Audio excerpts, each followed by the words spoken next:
नमस्कार दोस्तों, आज के इस वीडियो में हम बात करेंगे फॉर्मूला बार की। एक्सेल में जो फॉर्मूला बार है वो हमें किस तरह मदद करता है और हम उसका उपयोग किस तरीके से कर सकते हैं। तो सबसे पहले हम देखते हैं, अभी एक उदाहरण बताता हूं मैं आपको, जिसके माध्यम से हमें पता चलेगा कि हमारे लिए फॉर्मूला बार का होना कितना ज़रूरी है। यहाँ पर मान लीजिए आपको यहाँ से मैं हिंदी विषय के जो 7 कैंडिडेट हैं उनके नंबर को मैं जोड़ना चाहता हूं। तो यहां सबसे पहले मैं फॉर्मूला लगाऊंगा, बराबर SUM, ब्रैकेट लगाऊंगा, उसके बाद में सेल रेंज को सेलेक्ट कर लूंगा और ओके कर दूंगा। अब ये मेरे पास में 460 आ गए। अब इसी तरह मैं चेक करना चाहूं कि मेरा ये कैलकुलेशन है वो कहां से कहां तक की सेल रेंज का है। अभी हमारे पास कम डेटा है इसलिए हम आसानी से पता कर सकते हैं, लेकिन हमारे पास ज़्यादा डेटा हो तो हम इस तरह पता नहीं कर सकते कि मैंने कहाँ से। आपको हर बार दोबारा से फॉर्मूला लगाना पड़ेगा, फिर चेक करना पड़ेगा। अगर हमारे पास अभी फॉर्मूला बार मौजूद होता है तो वो हमें आसानी से दिखा देता कि मुझे जो हिंदी विषय है, हिंदी विषय में कहाँ से लेकर कहाँ तक मैंने सेलेक्ट कर रखे हैं। दूसरा उदाहरण देखते हैं। यहाँ पर इंग्लिश के अंदर बराबर SUM, ब्रैकेट लिया मैंने, यहां से सेलेक्ट कर दिया मैंने यहाँ तक। भूलवश हो सकता है आपसे भी इस तरह एक जो सेल है वो छूट जाए, तो आपको यहाँ पर जो भी काउंटिंग दिखाएगा वो टोटल आप समझोगे कि मैंने सभी कैंडिडेट का जो इंग्लिश का नंबर्स हैं उनको जोड़ लिया है।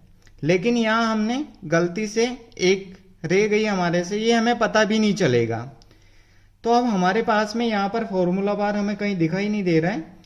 तो सबसे पहले हम फॉर्मूला बार को लेते हैं कि फॉर्मूला बार अगर हमें इस तरीके से नहीं दिखाई दे रहा है तो हम किस तरीके से उसको शो कर सकते हैं। तो सबसे पहले यहाँ पर आपको जाना है व्यू टैब के अंदर। जैसे ही आप व्यू टैब पे क्लिक करते हैं आपको यहाँ पर शो पे जाना है और यहाँ पर फॉर्मूला बार है, ये अनचेक है। जैसे ही आप इसको यहाँ से चेक करते हैं, यहाँ मैंने क्लिक कर दिया है। अब जैसे ही मैंने क्लिक किया है तो मेरे सामने यहाँ पर फॉर्मूला बार शो हो गया है। अब मैं यहाँ से देख सकता हूँ, मैंने यहाँ पे क्लिक किया तो मुझे पता चल गया कि सम मैंने C2 से लेकर C8 तक किया है, यानी मेरा डेटा यहाँ से लेकर यहाँ तक मैंने जोड़ रखा है। अब सेम इसी तरह हम यहाँ पे क्लिक करते हैं, यहाँ मैंने D2 से लेकर D7 तक, यानी ये D2 है और ये D7, जबकि मेरे को जोड़ना कहाँ तक था, D8 तक। तो इस तरीके से फॉर्मूला बार की मदद से मैं वापस अब इसको वापस सही कर सकता हूँ। यहाँ से पकड़ के मैं इसको नीचे की तरफ ड्रैग करता हूँ और एंटर करता हूँ। तो इस तरीके से अब मेरा जो है कैलकुलेशन वो सही हो गया है।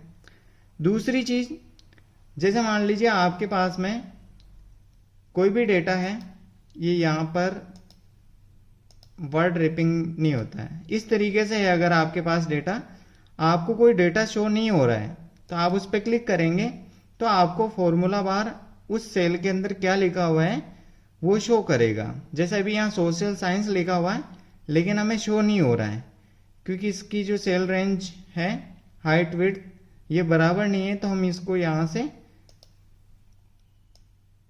बढ़ा देते हैं अभी, तो हमें वह पूरा शो हो गया है। लेकिन हमारा जो प्रिंट एरिया है उसके अंदर कई बार हमें डेटा बहुत छोटा होता है तो वहाँ शो नहीं होता है, तो हम फॉर्मूला बार से देख सकते हैं।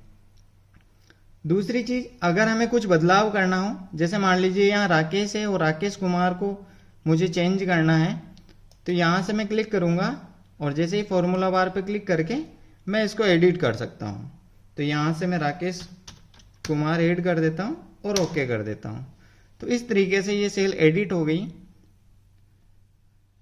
और साथ में हम फॉर्मूला बार से, जैसे मान लीजिए आपको यहाँ से क्लिक करना है, उसके बाद में यहाँ फॉर्मूला बार, यहाँ से आप कोई भी फंक्शन अपना यूज कर सकते हैं। जैसे सम हो गया, count, average, if, hyperlink, maximum, minimum, ये यहाँ से हम चेंज कर सकते हैं।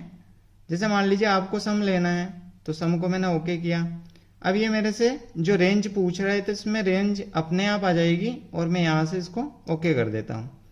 तो यहां पर मेरा सम ऑटोमेटिक से हो गया इस फॉर्मूला बार की मदद से।